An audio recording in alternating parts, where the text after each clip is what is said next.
Hello, everyone.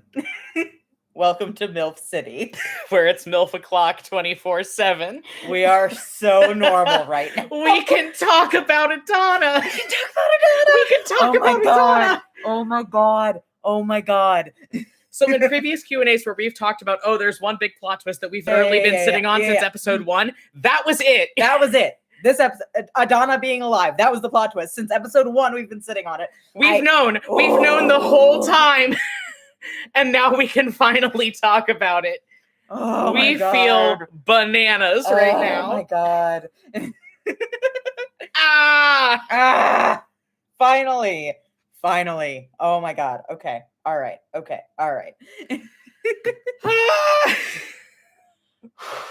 It's Adana time. Like, I just feel so... I am so normal.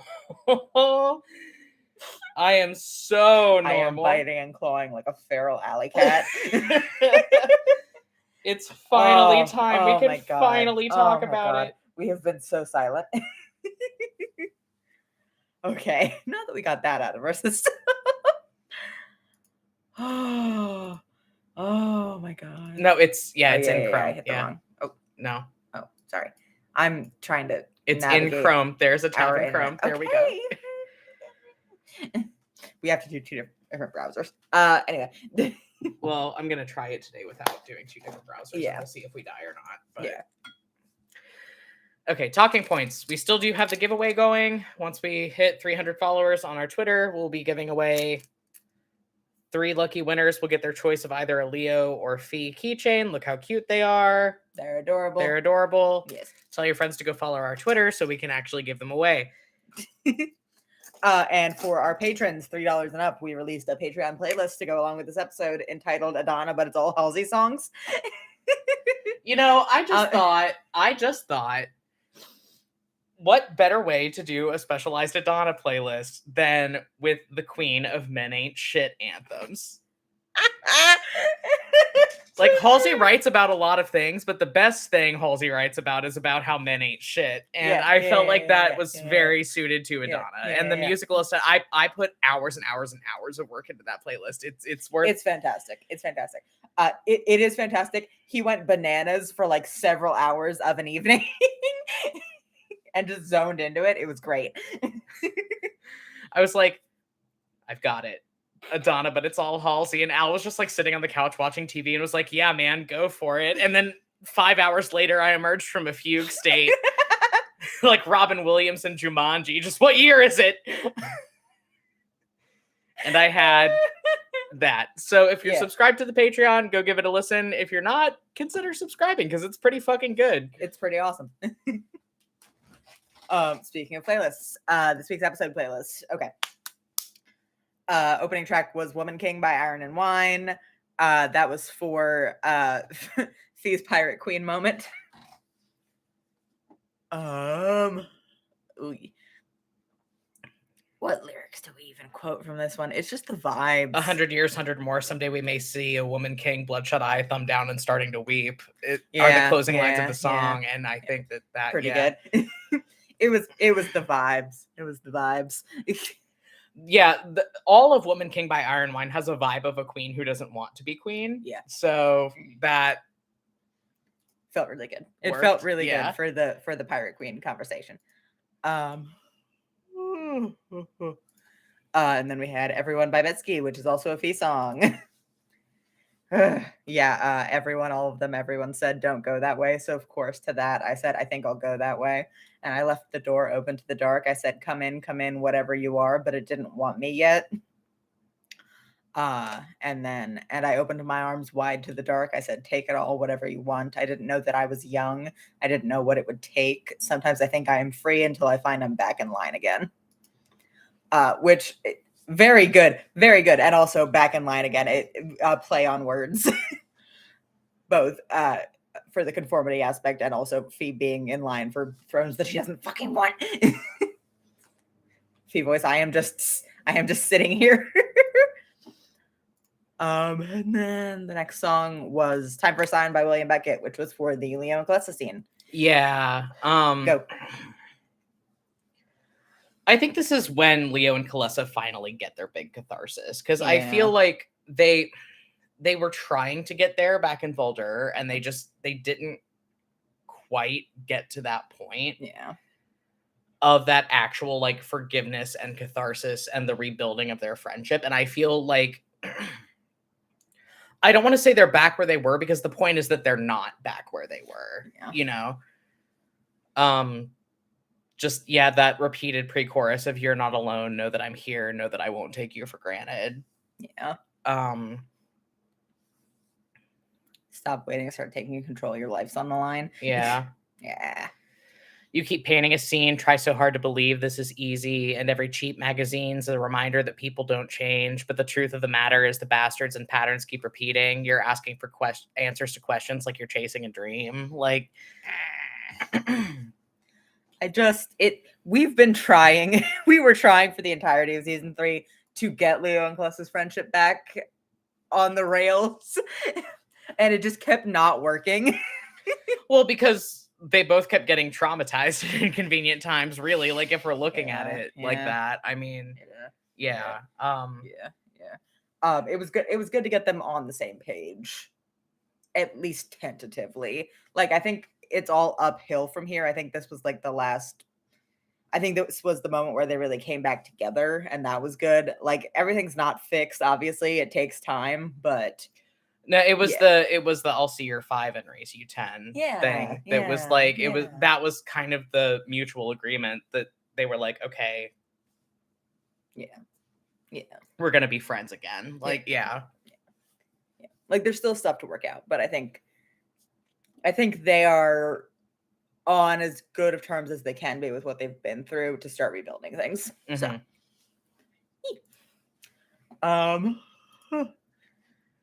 the next song is "People Disappear Here" by Halsey, which is on the Adana, but it's all Halsey playlist. And we put that on there as like a mood setter for the scene where we saw Adana before we didn't know it was Adana yet. Small small sidebar. We put out Omegroth 1 specifically when we did, so that the patrons that listened to that would pick up on that scene. And be like, wait, no. Like, like, it wasn't, we were trying not to make it like a thing of, oh, only the patrons are gonna get this reveal, because, like, obviously not, we didn't want to do that. You get the reveal. And you get the reveal later in the episode, but like, just an extra little Easter egg for everybody that did listen to Omegroth Part 1. Because they knew in advance that Adana's magic does manifest as like strings and cat's cradles. So we went to great lengths to describe it as such during that episode. We had a lot of people that told us, like, just friends that we had that listened to the show that hadn't listened to Omegroth yet, that they thought it was a lander, which was interesting. That was interesting. Which, like, yo, cool, but interesting. Like, when they heard the first scene, like, before they heard the second one. But let's see.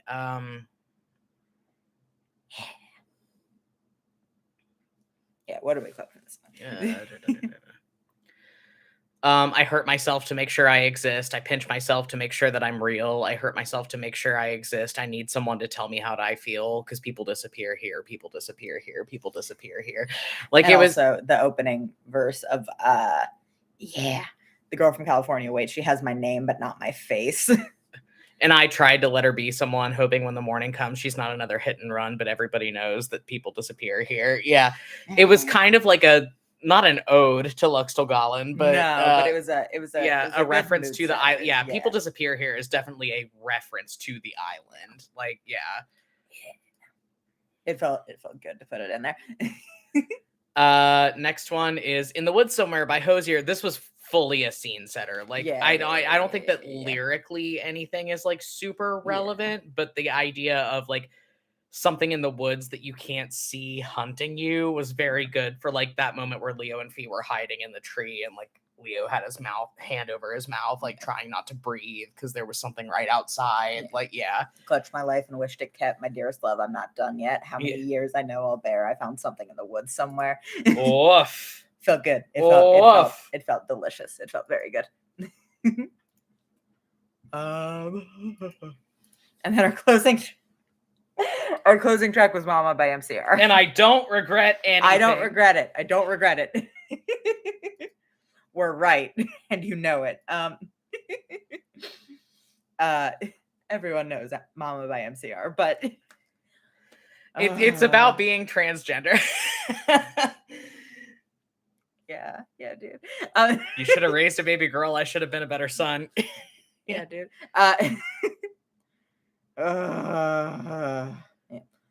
Just what to quote from here other than that?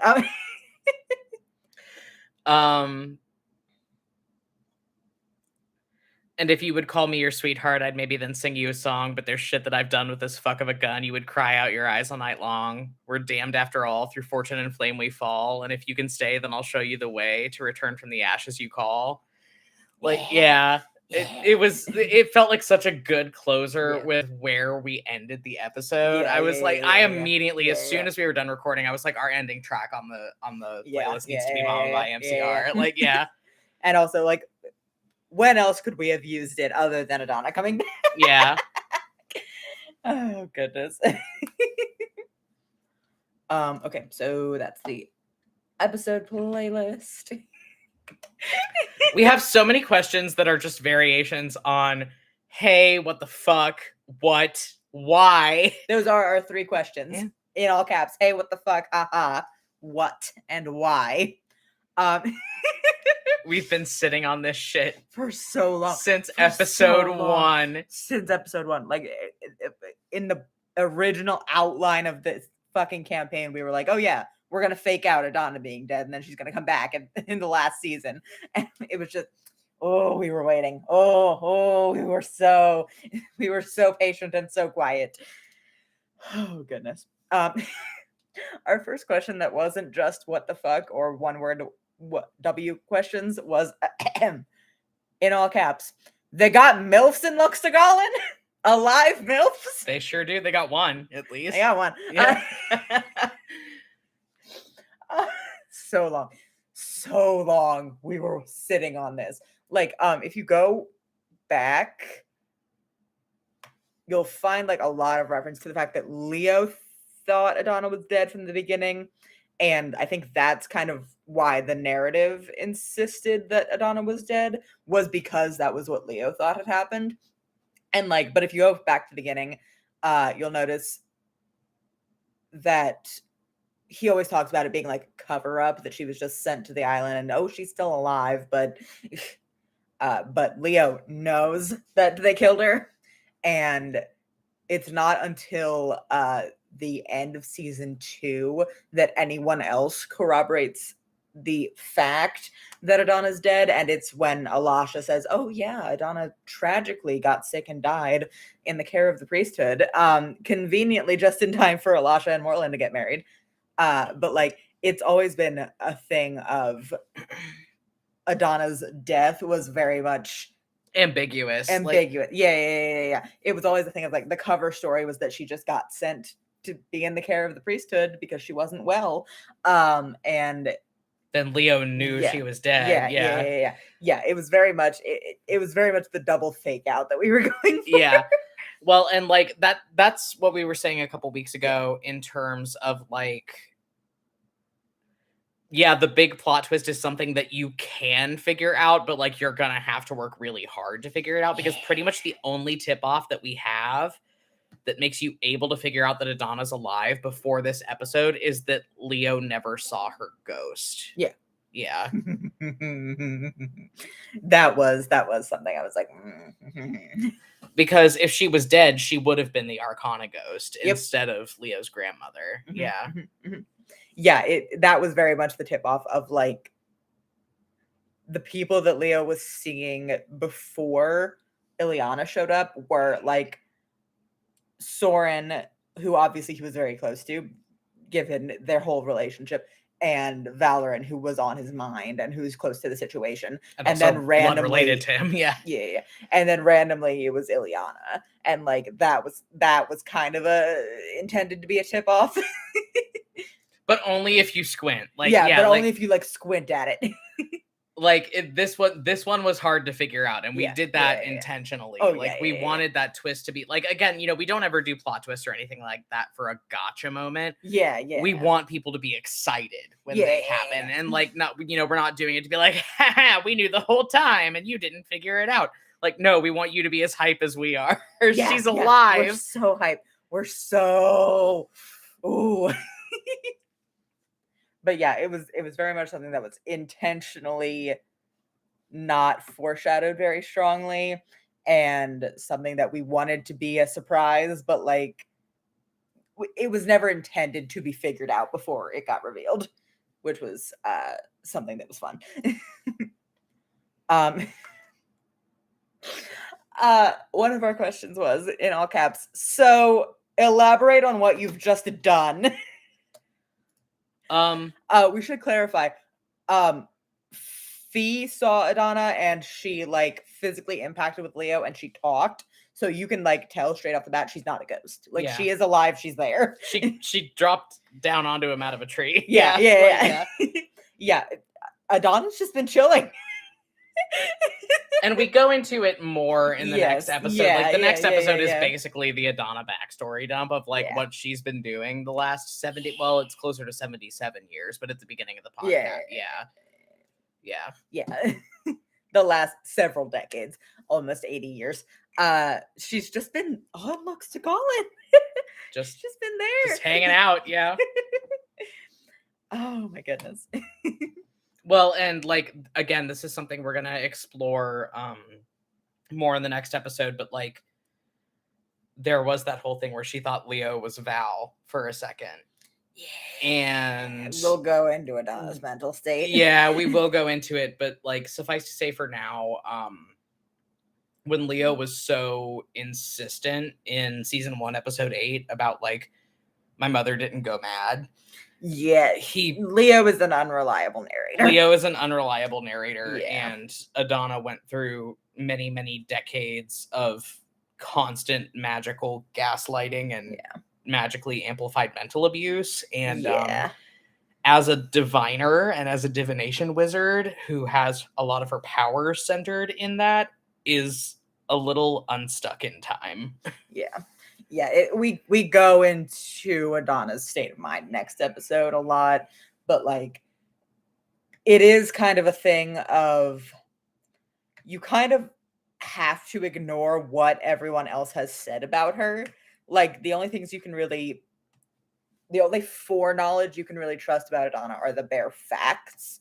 And if you're a $5 patron, what you saw in Omegroth 1, like it is very much a situation of you kind of have to forget Leo's perspective on what happened to her. Because he was like the equivalent of 10 when she disappeared. Yeah. Like it's very much, you kind of have to ignore, and that's kind of something that's very powerful about this moment for her character, is you kind of have to ignore everyone else's perspective on what happened to her and just listen to what she is saying in the next couple episodes. And that was really important to us. And we will elaborate on it next time. Our next question was, so like, is this what the podcast has been leading to?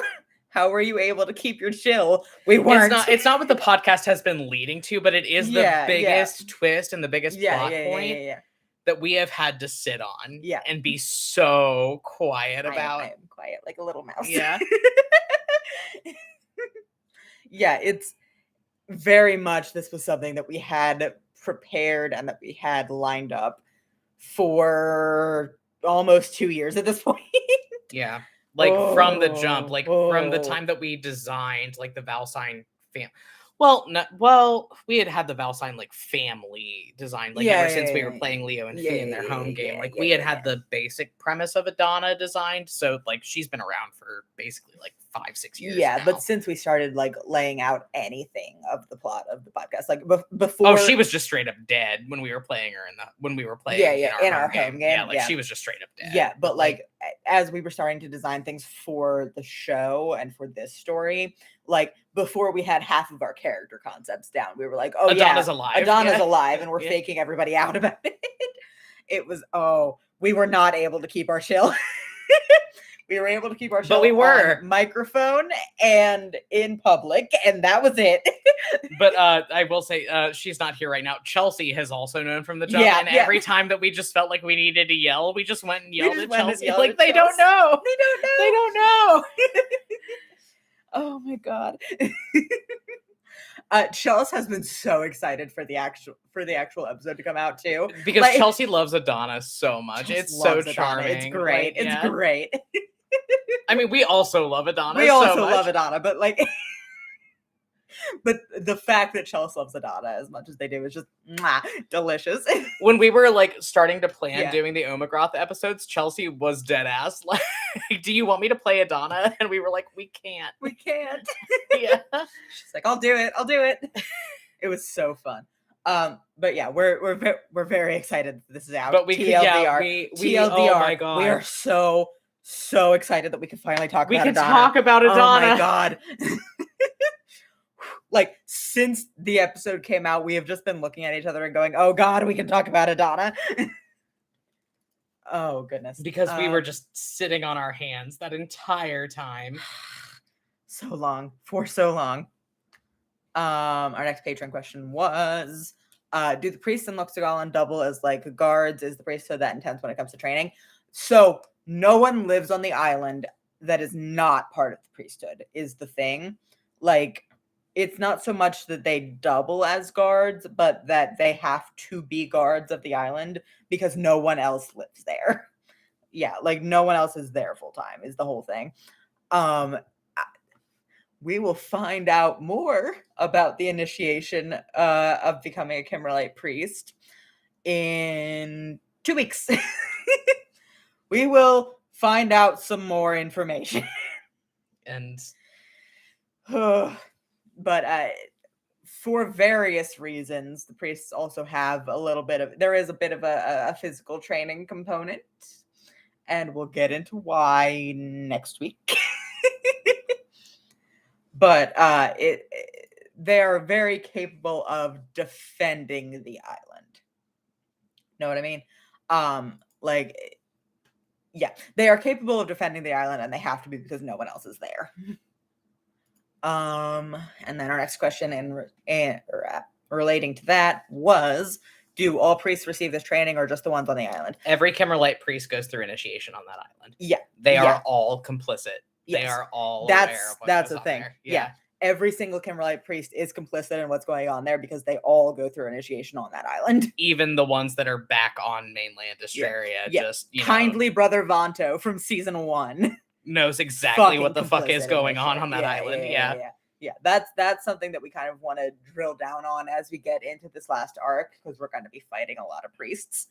Every single one of them is complicit in this. And there are like some edge cases for people that are more or less complicit, but like they all know. Every single one of them knows. Most of them choose to leave the island and go back to mainland Australia And not be directly part of it anymore, even though they're serving the system that perpetuates it. Yeah, which like there's a whole lot of commentary to be made there about like, hey, I don't want to get my hands dirty, but the system is benefiting me. So yeah. The vast majority of Kimmerlite priests, I need to take a drink here. The vast majority of them do not live on Luxogalan, full-time or part-time, and go back to the mainland and serve their own churches and their own kind of regions. A lot of them go back and have families, things like that. But every single one of them goes through a period of initiation on that island. And that's the people that we were running from in the woods, is the initiates. Because they tend to be younger and they tend to be more able to fight.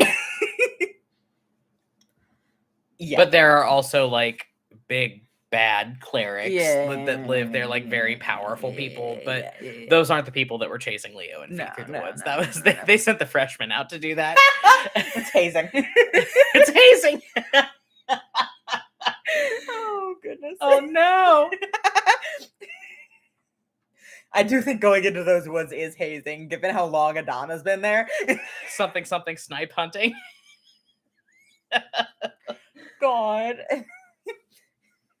You get sent out into the woods. If you don't get shot in the neck, then you're good. Oh goodness. And then another question was talk more about the priesthood, like anything that's like, hey, you should know this. Okay, so we did talk about every priest goes through initiation on that island. You will find out exactly what is going on there in the next couple of episodes. Every single one of them is a participant. Every single one of them is complicit. Nail that down right now. Other than that, like I said, most people leave the island and go back to the mainland. There are some people that don't make it through the rites of initiation and Yeah. end up in something that we'll talk about, involved in something that we'll talk about in Yeah. the next episode. Yeah. That was something that we have like in our notes of not everybody makes it through initiation. And people that have more innate magical power tend to do better in initiation, which was why it was such a threat in episode 1 of Leo being forced to join the priesthood. Because Leo had no innate magical power. Yeah. Even before, well, Leo kind of knew that people were being killed on Loxtagalon at that point, but but like even without that knowledge, that's why it was so much. Leo of a threat. suspected. I don't think he knew. Yeah, like because Leo the only point of reference he had was his mother, Yeah. who was a very powerful magician and like wasn't joining the priesthood. She was just being sent there to be cared for. Yeah.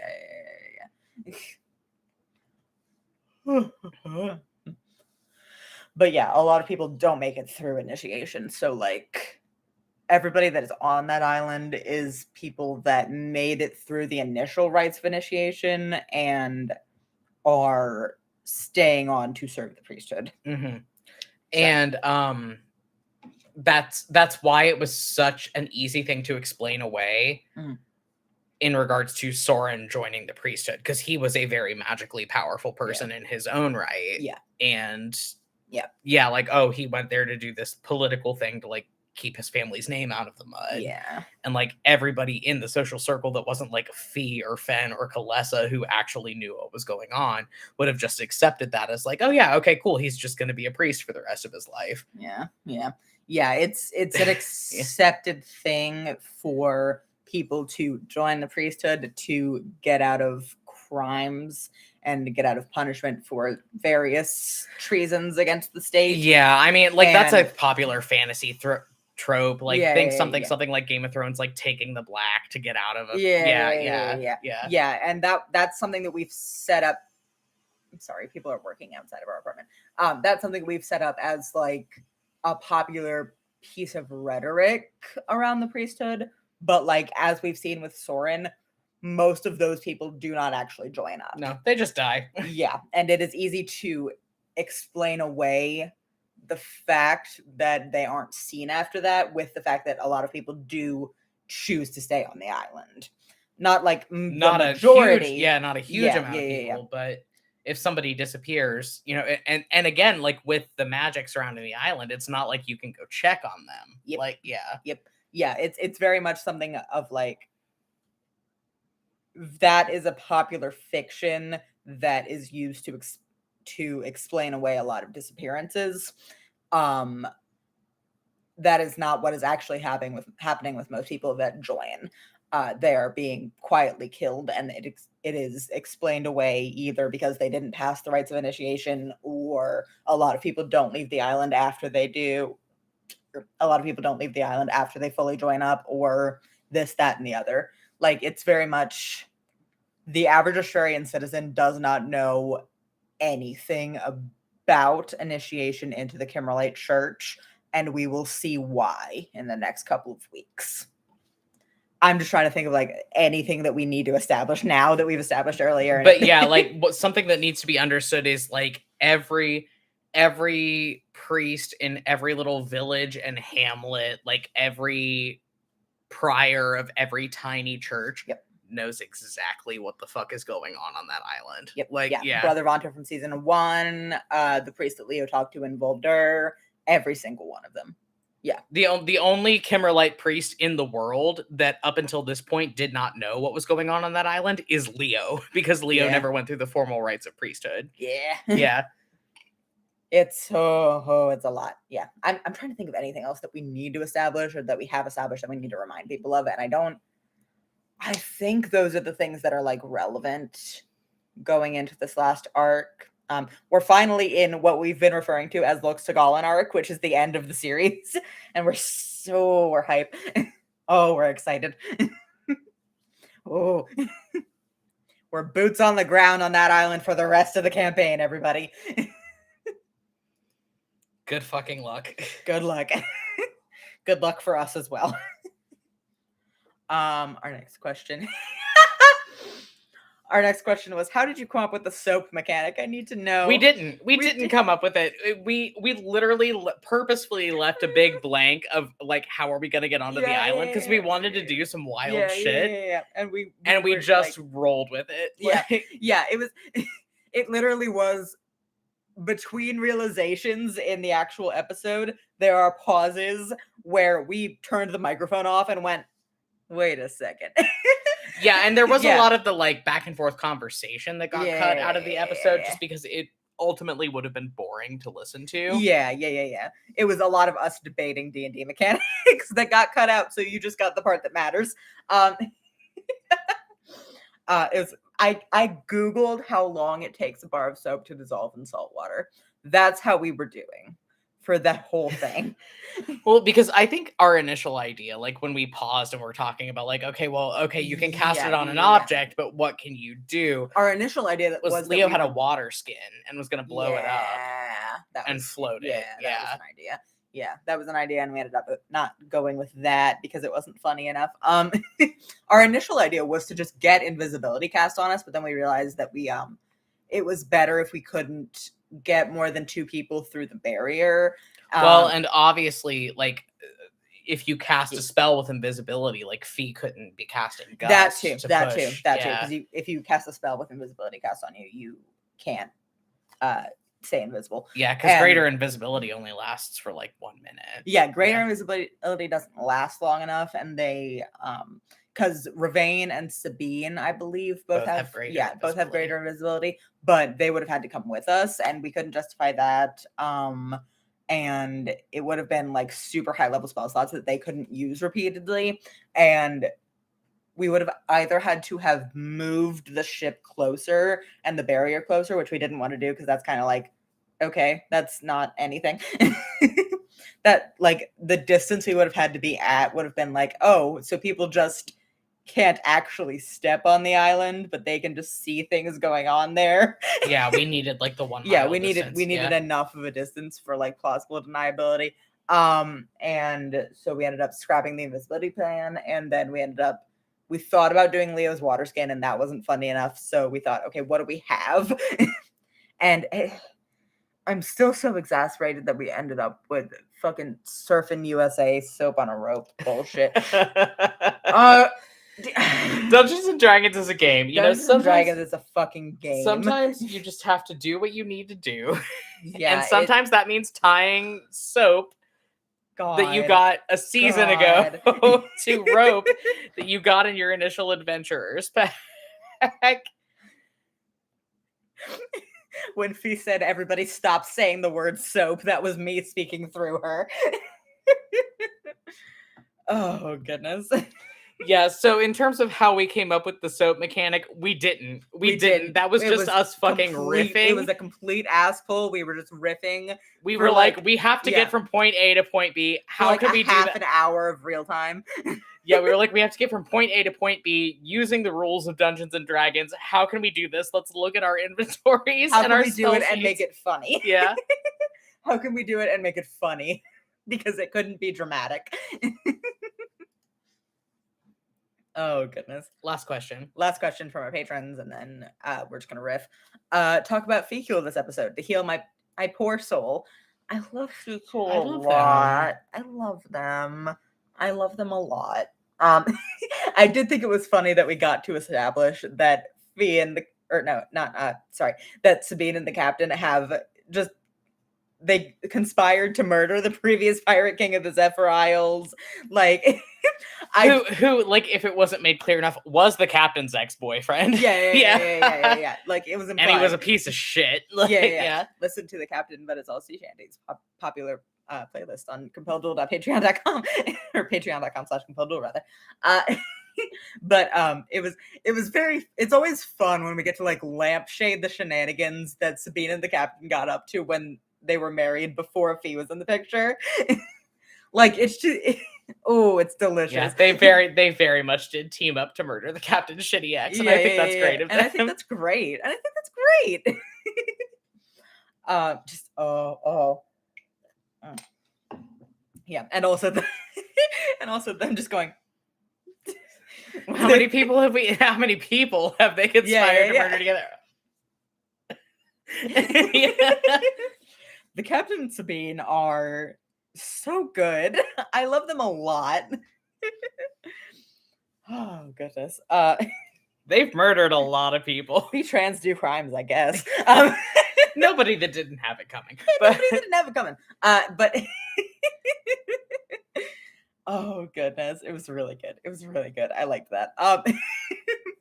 Also, Fee having to army crawl out of being the middle spoon once again was just, I love whenever we have to do that. Oh goodness. I'm thinking of the next time I have the money to do it, getting a commission from our cover artist Aries to just draw them cuddling. Well, because I got that commission for when Zed won. Won the battle royale. Yeah, the favorite character battle royale. Yeah, the NPC battle royale. Yeah. Yes. Yeah. Of Leo Zed cuddling at the end of season 1. So I've been thinking about getting our cover artist to do just the FQ cuddles in this episode. Just mwah, mwah. Something they have to draw the Captain just because I love how much of a joke we make the fact that he snores really bad. Yeah. And it's because of a deviated septum. Something transmen gender euphoria, snoring too loud. I don't know. Something joke. Yeah. I mean, ask my wife. Yeah. God. Ask my wife after I transitioned and after I got on hormones. Apparently, I can't vouch for this, but apparently I started snoring way louder. Well, not that the Captain's on hormones, but yeah. You did. I can vouch. You did. But not that the Captain's on HRT, but yeah. But yeah. I don't know. Something. I'm making a joke. Oh, goodness. Got all that weight off his chest and his respiratory system just wasn't able to handle it. Wasn't expecting you to make that joke. Had to take a second. Okay. Oh, goodness. But yeah, I like when we get to do like domestic fecule shit. I like that. Oh, goodness. And also, Fee and Sabine, just the string of pet names before they say something absolutely. Darling, beloved, my dear. Yeah. Darling, beloved, my dear. Why? Just delicious. I believe what Fee said was Sabine, darling, my dear, love of my life. Why the fuck would you say that? I also love, oh my God, I'm so glad that we have the pet. So now we're just riffing. Yeah. But I'm so glad that we have the season 2 pirate crew back. Yeah. Because Boots making Fee uncomfortable was so funny. God. Like a weird uncle, but in a good way. Just fucking. How is he even a weird uncle? Well, no, yeah, I guess he is that much older than Fee. Yeah. He's not that much older than the Captain. I think we forget, Well, the Captain and Fee have somewhat of an age difference, but we've said Boots is in like his late 40s, early 50s. He's no, we've said that they're in their 40s. Yeah, we've said that they're in their 40s. We've never like really specified where they are, but yeah. I've been thinking of them as late 40s. But Boots and Pelican are significantly older than Fee. Boots is firmly in either like your weird young uncle that your weird I think it's young uncle territory. Either like young uncle or like way older brother. Yeah. One of those relations that like you came out second and then he got like really invested in talking about his relationships with you. You know, that dynamic. That was what we were trying to capture and distill in that scene. Oh, it was really good.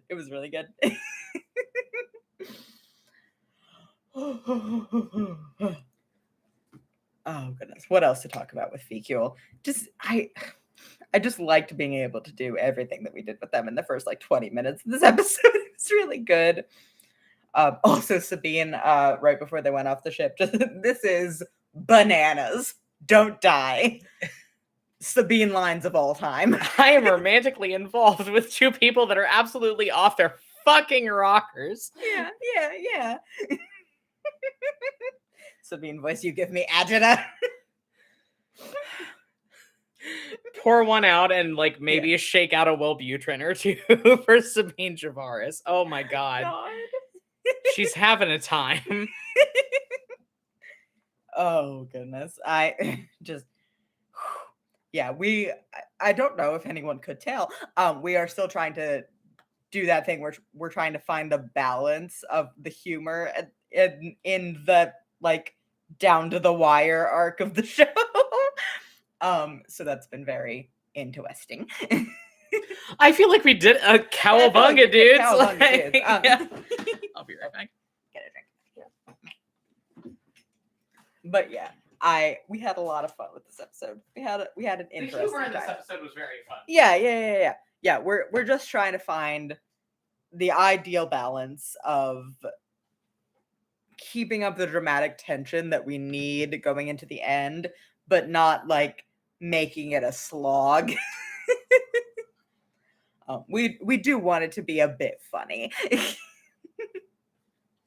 And this week we accomplished that with fucking soap. Well, no, and I agree with Yeah. that because, Yeah. like, imagine all the dramatic tension of like all the shit with Adana that we did this episode. Yep. Imagine a whole episode of that. Like, it wouldn't Yeah, be bad. fun. It wouldn't be fun to listen It would be to. fun. Yeah. So we have to find, moments of dramatic relief or Yeah. moments of comedic relief where we can. Yeah. And I feel like at least in the next episode we absolutely do that too, because we do Leo bestie. Often our moments of dramatic relief in this last arc have been Leo just eating shit. Needlessly. Yeah. Needlessly. Because Barry's dice have been bad the Yeah. last few weeks. They've So been like bad. we'll be in the middle of a big dramatic situation and then Yeah. I'll roll on nat 1 and Leo will just absolutely eat shit. Yeah. And that's our Yeah. comedic relief. Yeah. It is fun. We've noticed a pattern that is continuing to the end of the fucking series, apparently. That whenever Leo and Fee are separated and trying to do something badass, Fee does so well and is so competent and is so cool. And Leo just trips over his own clown shoes and falls all the Just way eat down the shit stairs. and just eat shit. Yeah.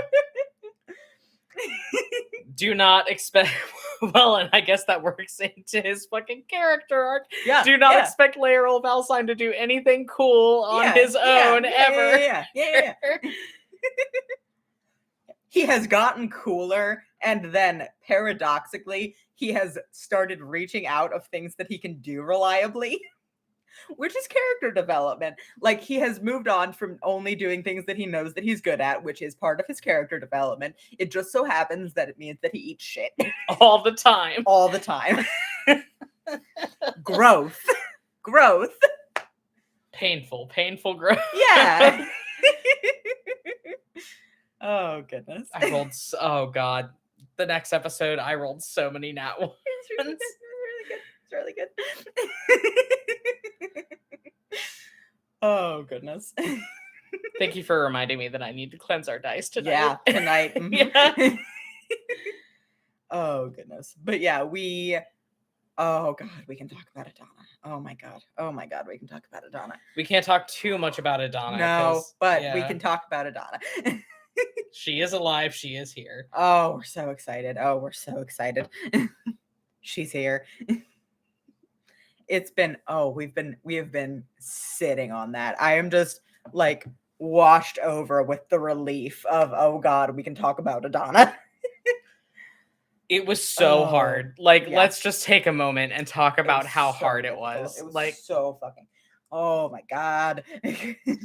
because it was in a way it was kind of a different thing than like Adana being alive was different than Soren being dead in terms of Yeah. things that we knew Yeah. from the first episode. Because Yeah. from the day that we released episode 1 publicly, we knew a couple things. We knew that Adana was alive, and we Yeah. knew that Soren was dead because we recorded the first 13 episodes and edited them Yeah. before we ever released anything. Yeah. So, like, we did a worse job covering up the fact that Soren was dead. God. But yeah, it was very much like, it was one of those things that we went into this knowing, and we have just been sitting. Just, that is kind of one of the drawbacks of having the plot completely figured out before we started. Well, not completely. Well, not we didn't have it completely. The figured out. minutia of it Yeah. wasn't figured out, but having like the big plot. The big, beats yeah, figured we out. had the big beats figured out at the Yeah, beginning. that is one of the drawbacks, is we have just been so quiet. We have like close friends that listen to the podcast and talk about it with us, like That we on a couldn't daily tell. to weekly basis. That we couldn't tell. Couldn't say anything to. Oh my God. It was literally just We were Chelsea. waiting. Chelsea We was were the waiting. only Chelsea person was that the knew. only person that knew. And I'm so glad we can talk about Adana in the next couple of weeks. Oh my God. Oh, we can talk about Adana. Speaking of Wellbutrin, I forgot my meds this morning. Hold on. Good job. You're gonna do that on Q&A. Yeah, take your antidepressants, bitch. Take your antidepressants, everybody. Barry forgot, and they were on the desk. Oh goodness. If you haven't taken your meds yet, take them. Yeah. Reminder. Oh goodness.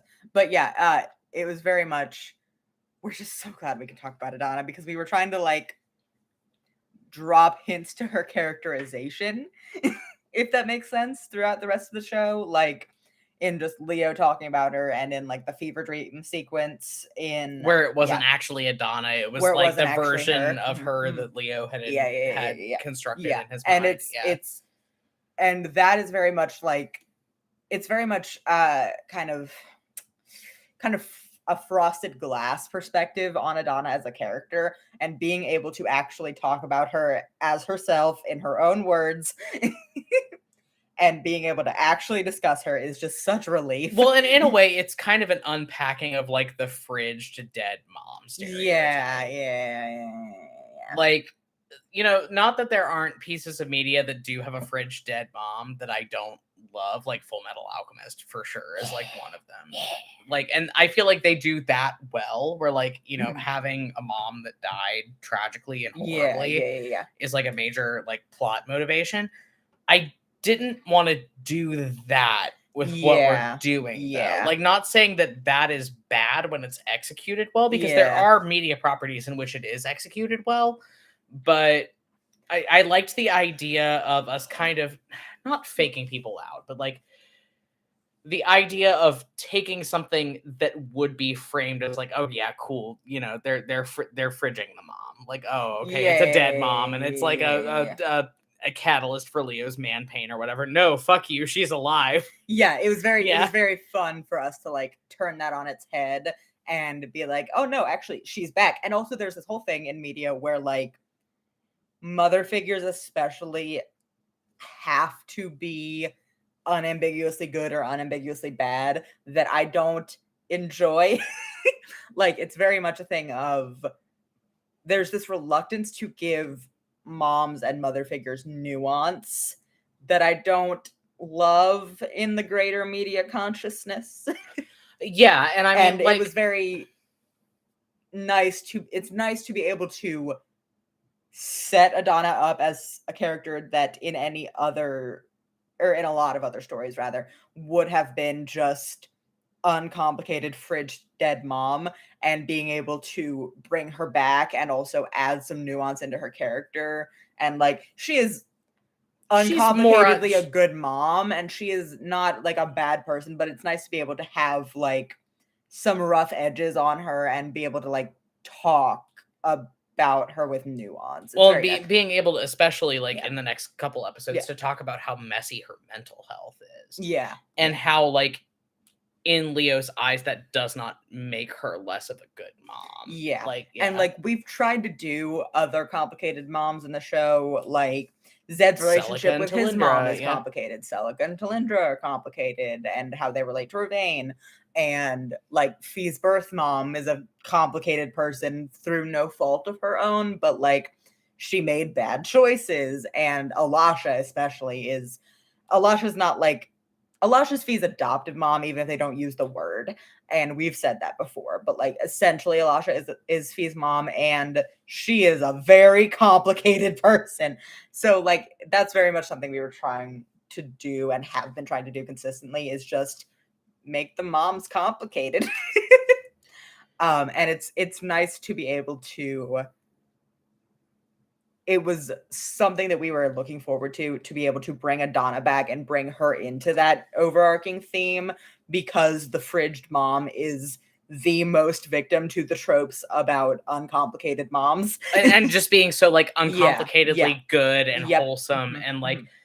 not that Adana has like really that much of a dark side, but No, like but like she has baggage because of the abuse that she has yeah, endured yeah, yeah, and yeah. lived Yeah. through. And she Like has rough edges. She is, and a lot of times also when you get like fridge moms, they are also like this kind of ideal feminine kind of stereotype and ideal. And Adana's fucking messy. She's living in the woods. She shoots her own game. Like she's, that was also something that we were excited for, was to just have her be like, yeah, she's Leo's mom and she's a good mom, and she does not have as much of a dark side as a lot of the other older women in the show.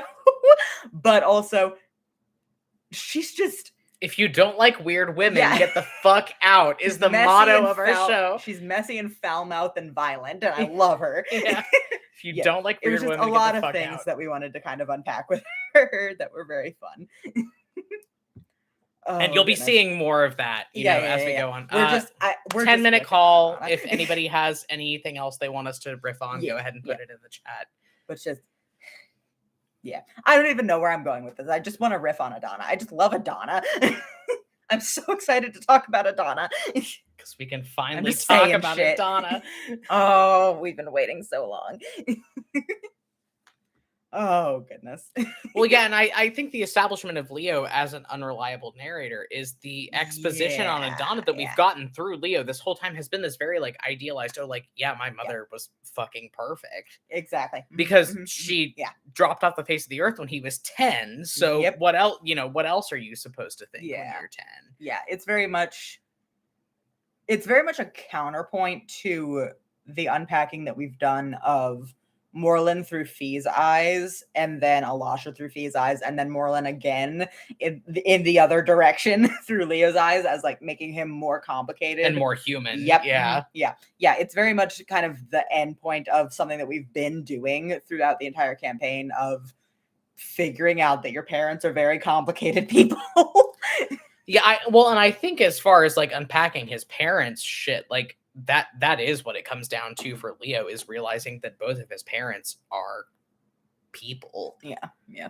Like, like for Yeah, and so I much think of his Fee's life. already done that. And, Yeah, like through so much of Leo's life, he framed his father as like this totally inhuman monster that like could not be related to as a person, and then that got unpacked earlier in the season.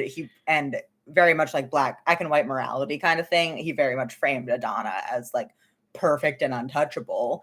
And like it's interesting to be able to, after humanizing Moreland and discussing him as a person more than as a monster, it's very interesting to be able to do the like equal and opposite thing with Adana. Yeah. Of like, oh, there are parts of you that are messy. Yeah, and there are parts of you that are not ideal, and those parts of you are still worthy of love because you are my mom. Yeah. I love Adana so much. Yeah. I love Adana so much. I love Adana so much. And then Adana also has issues with like morality and with unpacking people, which we'll see in the next couple episodes. Like, it sure does run in the family. We have made jokes. Omegroth 2, we're not sure exactly when it's going to be coming out, because it might be coming out on a delay. But we have made jokes amongst ourselves about how are Leo's parents both of this autistic, and he's the one not autistic person in the family. Yeah. Oh, goodness. I just... getting to actually play Adana for long stretches of time in the podcast, she is so awkward. I love her so much. We were riffing on this like as we were going through a final listen of an upcoming episode. Just Adana is so awkward and weird. These are not downsides to Adana. If These you are don't like features. weird women, get the fuck out. This Motto is of our not a podcast. bug. This is a feature. Adana is strange. And off-putting supremely. Yeah. That is my favorite thing about her characterization. Oh, it's good. We're excited. We're excited for Adana being awkward. I just think it's good to discuss the fact that Adana is weird. I hope everyone enjoys discussing the fact that Adana is weird. I think it's so funny that, like, honestly, bottom line, two of the, like, weirdest, not most off-putting, because Moreland does have max charisma. Yeah. He masks well. But, like, two of the just objectively weirdest people in the podcast gave birth to, like, Leo. somebody who's a consummate politician, like, so good at it. Yeah. Moreland max charisma and Adana having a brain. Leo is the result. That's the thing. Leo and Fee are both so much smarter than Moreland, and it is only because of their moms. It is because Adana and Alasha are both extremely smart and very competent women who just for some reason think Moreland Valentine is cool. He has max charisma. Yeah.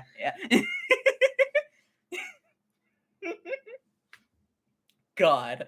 Moreland Valentine is an idiot that keeps ending up in relationships with extremely smart women. And I don't know. And just fucking it over every time. Every time. Oh my God. Yeah. Intelligence is not wisdom. Yeah, exactly. That's the fucking subtitle. That's the thing. He doesn't have. Well, no, he does have max in. Oh no, I think the person in chat is talking about Adana and Alasha. So true. Oh goodness. Yeah, because Moreland. Yeah, Moreland Adana has and Morlasha. Intelligence is not wisdom. Yeah, because Moreland has max in and max charisma. Yeah. He doesn't have a great wisdom score. And he is just, oh my God, he is just so oblivious. That's the thing. And Leo and Fee are just like, yeah, okay. Just being basic, having basic competency. The mediocrity of Moreland Valentine is astounding. He is just a mediocre man. He's a mediocre man with fuck off powerful magic, and that's what happens. Yeah. And I'm just excited to be able to unpack Adana and just like unpack how cool she is compared to the fucking mediocre man that ruined her life. Just God. Oh. That's the real reason why Adana couldn't stay dead for the whole campaign. Is that if this fucking asshole had actually killed her, had actually managed to kill her, unforgivable.